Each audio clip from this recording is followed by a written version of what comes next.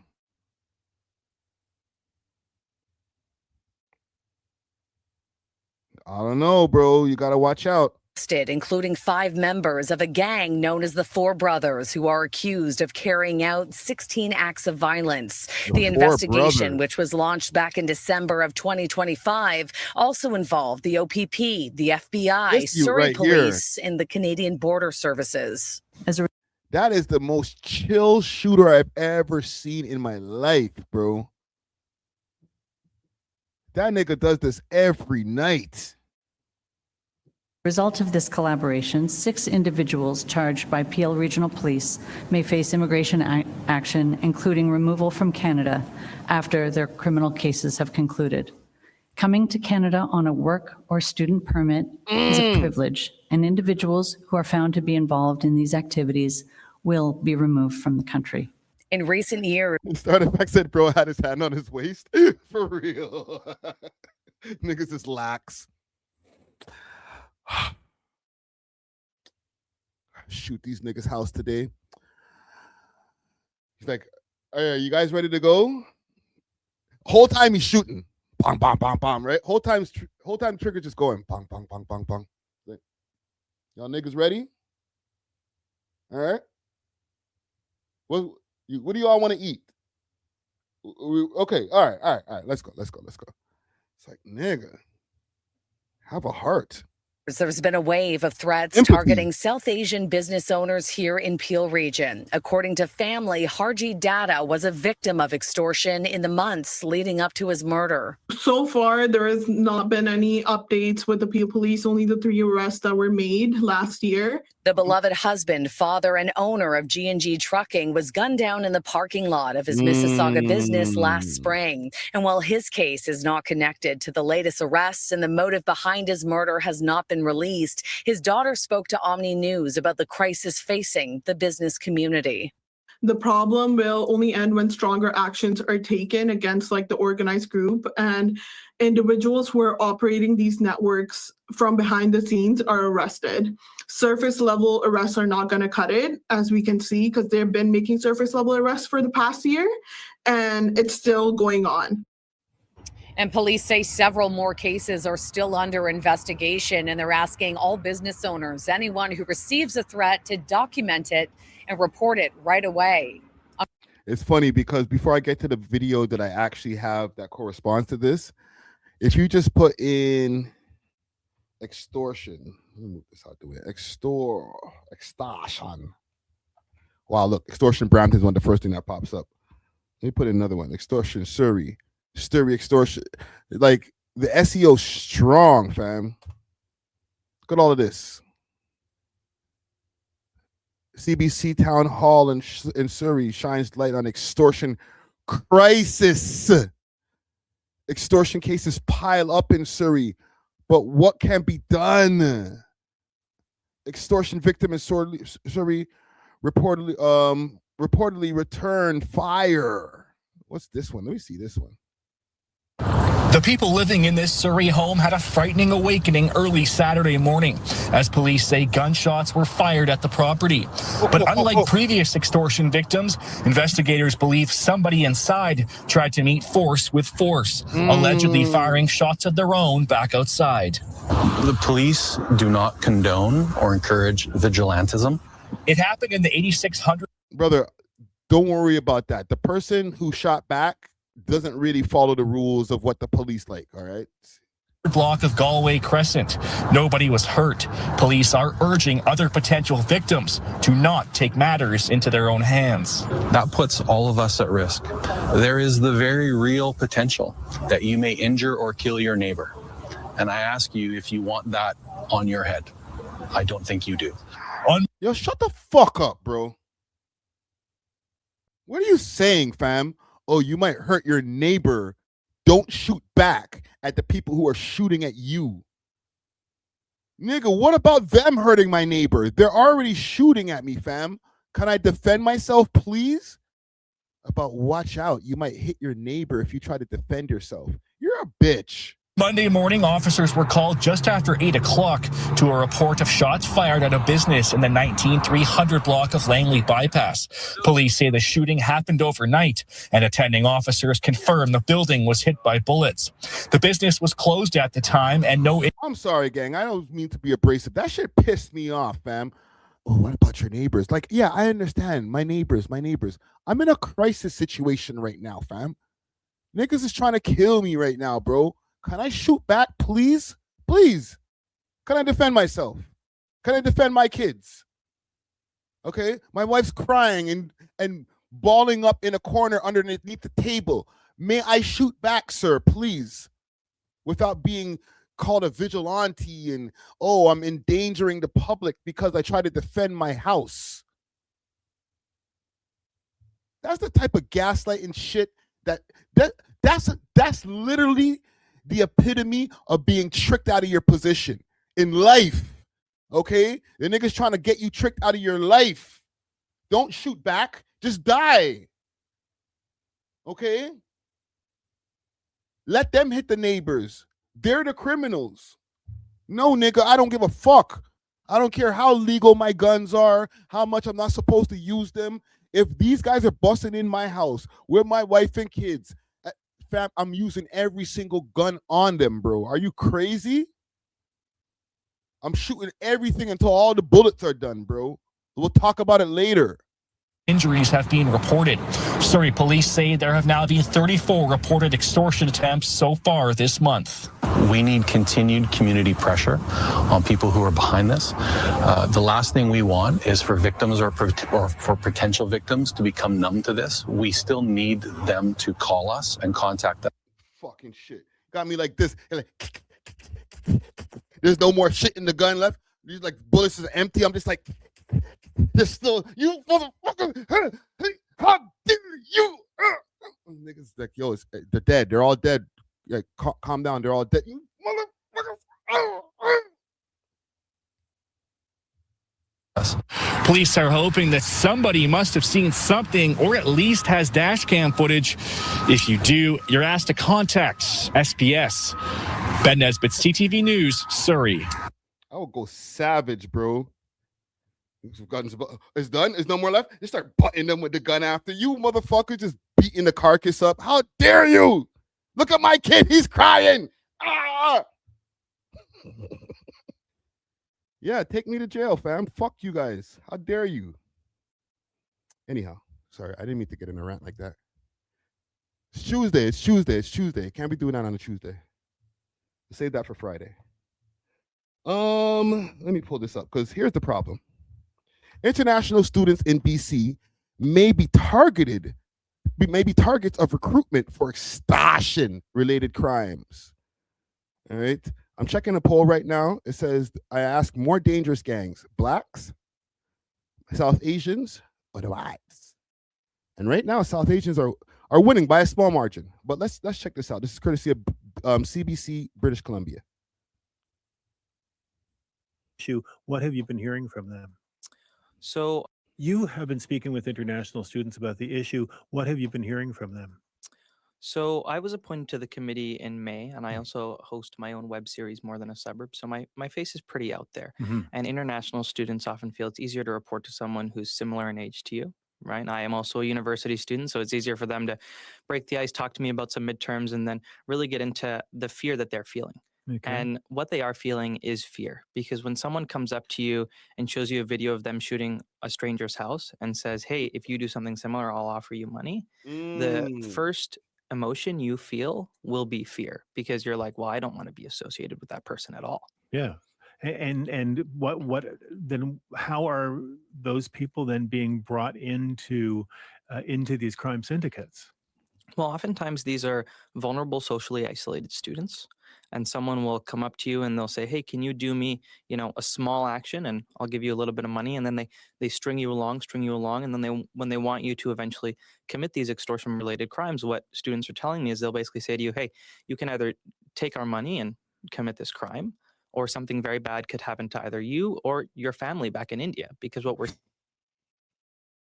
that one right there, the extra added, or your family back in India. Whoo. I know if you're a student that just came down here, you really wasn't on shit. Okay, you wasn't on shit. You didn't come here to really get into some shoot 'em up, bang bang shit. Like you really came here to be on some school shit. But you know, life be life in. You need some extra money. You got accepted some money to do a little scam here, little let me steal something here, or let me just fix something on the computer here type shit. Cool. Until these niggas is like, here, I need you to get. I got not even like 5-10 racks type shit. I got like 1,500. I need you to go shoot up a house. 1,500? That's not even the rent. Yeah, do it or else I'm gonna go kill your family. All right. Where's my gun? Seeing is that these extortion crimes are being perpetrated primarily by the Bishnoi gang, a registered terror organization in Canada, Bishnoi, and their affiliates. And the Bishnoi gang runs rampant in India as well. And so these people are being directed from India. And what do we know about the people who are approaching those students? So what we know about them, and this is from reporting by CSIS, is that these are what we would call professional gangsters. So I like to make the differentiation that there are some people who come under the guise of student visas, and these are professional gangsters from India, with the sole purpose to come to Canada to commit crimes. And the CBSA has been tampering down on that. And so we have seen that a lot of these people have been arrested and deported. And so what the gangs are trying to do now is to say, okay, well, we don't want to risk our professional gangsters. So let's go and let's try to track down international students to have them commit our crimes as well. And so we saw. I just got to stop it so I can let that shit breathe for a second, and straight up and down, I don't even want to like run too long of some CBC shit. CBC will zap the fuck out of you. However, peep what he said. These guys were importing students who were actually gangsters. What years was this? 2020 all the way to like 2023, 2024? That out of the 750,000 people plus per year that was getting immigrating into the country under and how many of them that were coming in under student visas, that most of these niggas, or not even most of them, a big percentage of them were freaking gangsters for real. Oh, we caught that. So let's stop sending the gangsters and fuck up the flex. Let's just recruit these guys who are the mesquines and then turn them into gangsters. It's brilliant, because in the end of the day, these guys have a international connection all the way back home. So if you really fuck around and try to find out, you can get smoked back home too. They don't got to fly niggas back. They run India and they run Canada. Wow. I know they've been coming here since the 80s, Squeeze My Glizzy, but this extra influx of people that came, like, fam, 1 million people a year with 70%. And listen, I'm not even trying to hate. Like, yes, immigration is good. I'm a product of immigration, right? But 1 million people a year at some point in time, until they, like, you know, shut the faucet down a little bit. But 1 million people a year with 70% of them coming from the South Asian countries, bro, they let in a lot of gangsters under the guise of student visas. It's like the 80s and early 90s on steroids. With the arrests that were taking place in January, that those extortionists that lit fire to that person's gate and shot at their house immediately went and hopped into an Uber. So I would say that those people were not professional gangsters. Those were probably international students that were recruited. Yeah. But we saw with the broad daylight shootings that were happening over the summer, those were most likely professional gangsters. Okay. And so the students, again, who are getting recruited into this, why would they say yes to even, you know, the initial ask that they're getting from these gangsters? Oftentimes it's coercion of vulnerable youth, right? So it's the same kind of gang prevention efforts that we see take place. And I went to what you would call an inner city school, and Yeah. Yo Bro and Yo Girl, great organization in Surrey, would come out and do gang prevention outreach for us. And so what I'm really encouraged by is that the police board is doing that same kind of outreach and You have been advocacy speaking with to these international students, because they're seeing that these people in particular are being targeted. Right. But we're talking people who are in college courses and sort of post-secondary, Yeah. correct? And what makes them so vulnerable? Well, This is, and just again, big salute to CBC, BCO. your support network is oftentimes thousands of miles away. Yeah. You've come to a new country, and oftentimes tuition is more expensive than you thought. We're facing an economic downturn right now. And so given all those factors, when someone comes to you and says, hey, you're struggling, let me offer you some money. Right. You just have to do a small thing for me. That's how it starts, and then it snowballs from there. And we've heard stories of some international students getting here, realizing everything is way more expensive than they thought it was going to be, living in very difficult circumstances. In some cases, They got tricked. standing in food bank lines to be able to eat. Yeah, oftentimes there is a, bill of goods that is sold to you by an immigration consultant in India who Yeah. says, hey, as soon as you're an international student, just like that, you can get PR, which we know isn't true, right? So you get here, you realize, oh, I can't really find a job, or if I do, it's a dead end job. Yeah. My classes, I might They working at Timmy's. be going to a diploma mill and I haven't realized, and I have no path to permanent residency, and I'm scared, I'm afraid, and my family has spent all this money. I don't want to let them down. Right. And how are the gangsters who are coming in under the guise of students? How are they getting in? I mean, are they actually registering for classes? Well, we saw that some of them will register for classes. Yeah. Others will submit fake documents. Yeah. And I think there was a federal government report that just came out that said that, Immigration Canada wasn't actually following up with these people to check. Right. And they are now, and the CBSA is now. So, but we still have a lot of those people that came here and under the guise a couple of years ago of student visas, Yeah. and they're still here. And keep in mind also the fake schools. There's a bunch of fake schools that were created like a few years ago or from time, but there was a boost, a spike in fake schools that were being found over there in Brampton, fake colleges and stuff like that, where people were just going there and just getting degrees. Like they were not even getting their degrees. These places were empty. They were giving out degrees if you just pay enough money. So there's that too. There's many ways of getting through the scams. Do we know how many people have overstayed their welcome? We don't.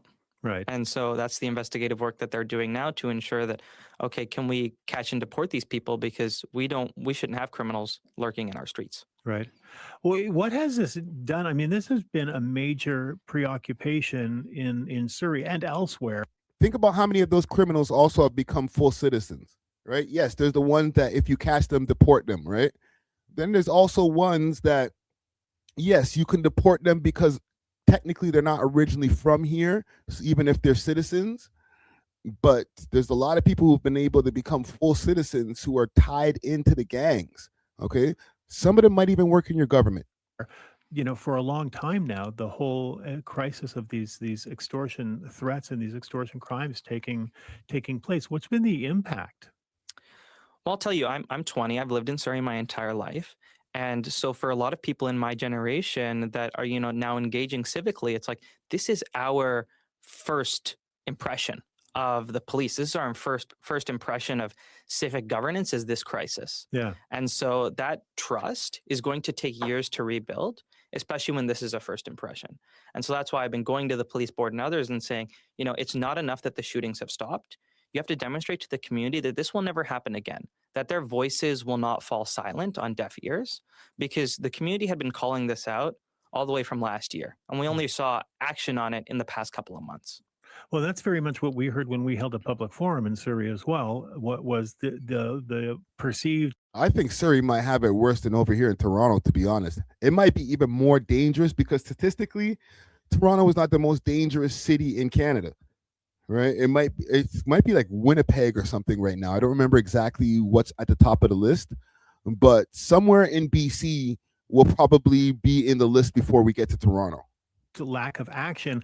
But is there also something to do with, the police culture versus the culture in which that seems to be targeted by most of these extortions? Yeah. Surrey is a place full of a lot of immigrants and a lot of refugees, right? We're one of the youngest cities in British Columbia.